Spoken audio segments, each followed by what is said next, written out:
S'il y a de l'amour, on ne se trompe pas. Parce qu'on écoute la vie. Mais par contre, si on veut théoriser comme ça, on se trompe. Puisqu'on se sépare. On se sépare de la vie. C'est-à-dire que contrairement à l'apparente réalité, c'est-à-dire que effectivement je ne suis pas un intellectuel, dans ce sens où je ne veux pas avoir un discours qui se sépare de ce que j'ai envie de rêver, de dire ou d'éprouver. Quand je parle, j'ai du plaisir à parler parce que je m'écoute parler et que je dis bah, tiens, tu racontes ça, c'est quand même curieux. Qu'est-ce que tu vas dire ensuite? Jusqu'où tu vas aller? C'est un jeu? Non. Là, il va être beaucoup plus rythmé, plus rapide, parce que j'ai vu l'épreuve, ça monte bien. Quand j'ai pas enlevé à l'essence, l'encre qui était dessus me répond bien. Donc là, je vais ancrer, mais beaucoup plus nerveusement.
La propriété des pierres de litho, c'est des matériaux qui reçoivent qui reçoivent l'encre, qui l'absorbent.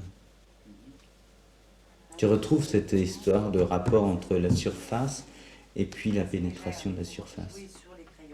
Et ça reste quand même en surface. Il y a un problème d'imprégnation. Et puis de ce qui ressort. Par exemple, tu peux avoir dans une pierre un travail qui ressort plusieurs mois après. Comme moelleux, tu vois. Une mémoire. Il y a une mémoire. Et la pierre, c'est quelque chose qui garde en mémoire. Et ça m'intéresse, cette question-là. Parce qu'au fond, la sculpture, c'est aussi une mémoire.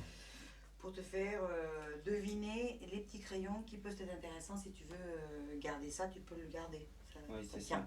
Hein, ça tient. Ça tient. Oui. On va faire un tirage de cette pierre, puis ensuite, je vais démolir tout ça. Je vais redessiner dans cette matière-là.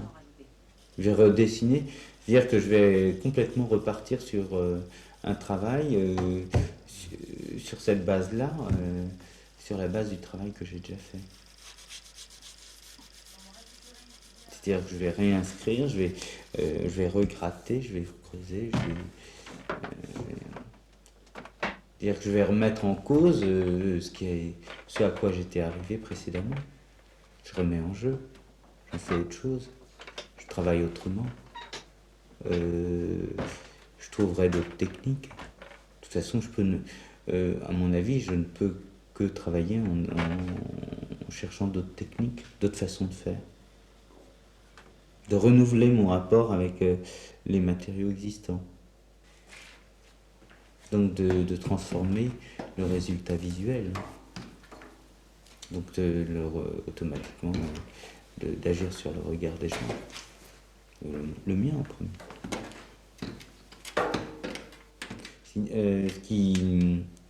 Ce qui m'importe en sculpture, c'est le comportement.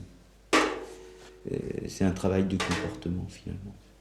Par rapport à ce qui m'est donné d'aborder. Un point d'accroche.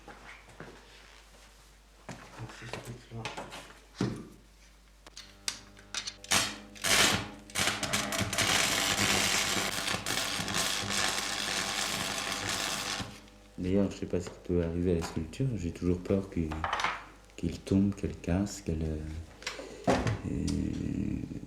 donc, d'être mis en face d'une autre situation. Je crois que dans la sculpture, ce que j'ai très peur, c'est le moment où justement il va y avoir la chute, mais je vais être obligé de me remettre, je vais être obligé de refaire naître quelque chose de nouveau. Je vais être dans une situation de naissance, en fait, de redémarrage.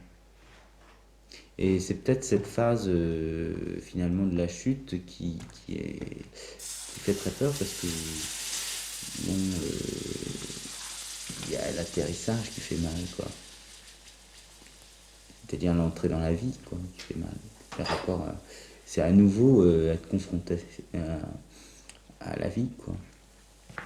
C'est cette rencontre du réel, bon, paf, qui pour nous est un peu dur.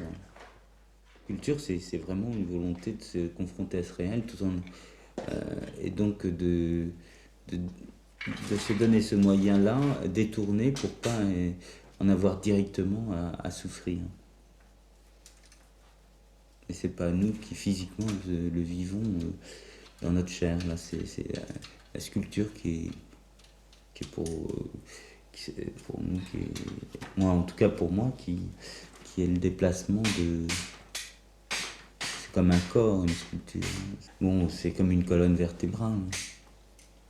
Donc, quand je le vois, je projette aussi mon propre corps. Et ce qui arrive à la sculpture, c'est ce qui est potentiellement possible pour moi d'arriver.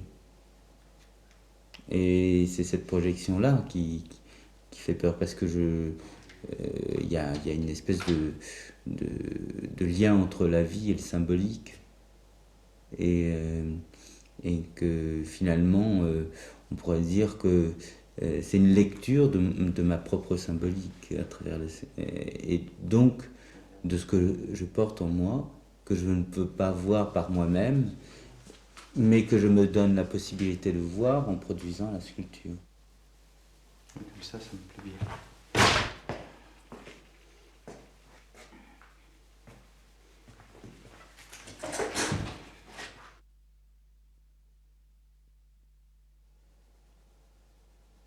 Qui est en tension permanente, qui n'a pas de repos. Non, il n'y a pas de position de repos. Il n'y a pas de position de repos, mais il y a un équilibre qui fait que ça tient quand même.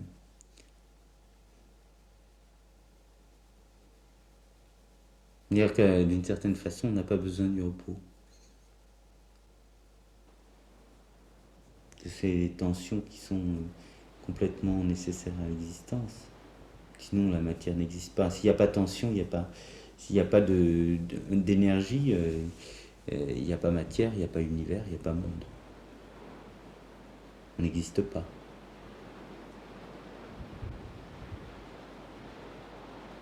Même la moindre des pierres qui semble inerte, en fait, c'est des atomes, mais ils sont en tension. Sinon, ça ne se tiendrait pas. Au contraire. Il y a une densité c'est très fort, une pierre. C'est une force inerte, apparemment. Mais c'est une force de résistance. Donc ça nous ramène en tout cas moi ça me ramène à cette idée-là, qu'en en approfondissant ce qui se passe ici, là, c'est-à-dire à travers la sculpture, je vois aussi ce qui se passe ailleurs. C'est-à-dire que je vois les lois, je vois le principe, je comprends les logiques. Ça appartient à une rationalité, c'est extrêmement rationnel, contrairement à l'image qu'on peut avoir d'une façon extérieure, et que c'est très très proche du domaine scientifique. Mais c'est pas les mêmes outils, c'est pas le même langage.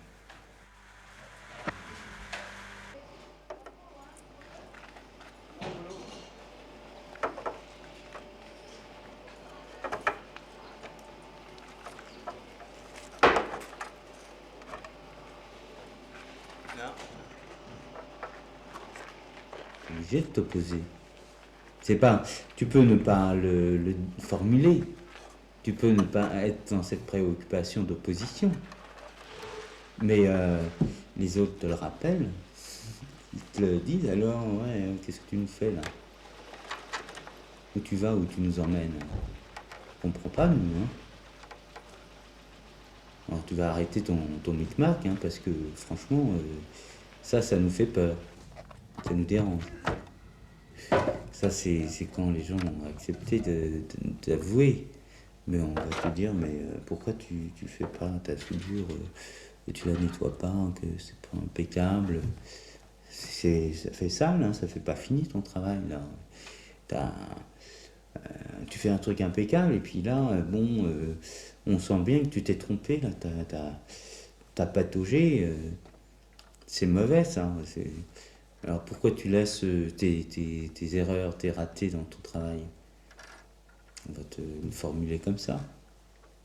Alors que c'est justement ça qui importe, qui t'a montré, qui a dit. Parce que ce sont pas des erreurs. C'est la trace des jeux des contradictions, des conflits internes et de sa logique, de ses savoirs et de ses ignorances. Toutes les soudures qui cassent, etc. Alors que je sais très bien que je les fais pas comme il faudrait. Pas dans les règles de l'art? Et si on les fait dans les règles de l'art, c'est pas de l'art. C'est de la technique, de la technologie, de l'artisanat.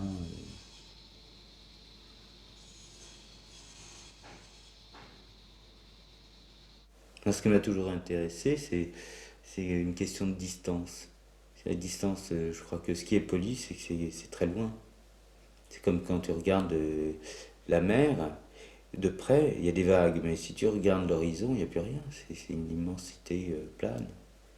C'est-à-dire que ça paraît poli, de loin. Quand tu regardes près, c'est complètement... il y a de l'écume, il y a les creux, il y a les ruptures. La ville, c'est...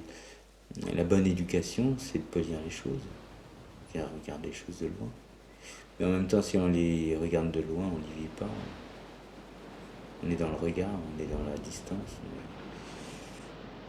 On n'est pas dans l'implication, on n'est pas dans le direct, on n'est pas dans le vivant. Maintenant, pourquoi on a l'impression peut-être que je théorise? Non, je bavarde. Puis au fur et à mesure que je bavarde, des idées me viennent. Alors je les dis. Et puis j'en fais... ces idées-là, je les trouve pas plus fausses que celles des théoriciens. Alors, je les affirme. Et en fait, c'est tout. Ça peut être des idées absurdes, mais je les affirme, point terminé. Qu'elles soient vraies ou fausses, qu'elles soient rationnelles, logiques ou pas. Ça n'a pas d'importance. Ce qui importe, c'est que l'homme s'affirme, qu'il dise des bêtises, mais qu'il les dise vraiment, avec le plaisir de dire des bêtises. De toute façon, on les regarde, ces bêtises, puis on dit, c'est quand même incroyable d'avoir dit ça. Et bon, c'est un rire intérieur, quoi, c'est un rire de vie.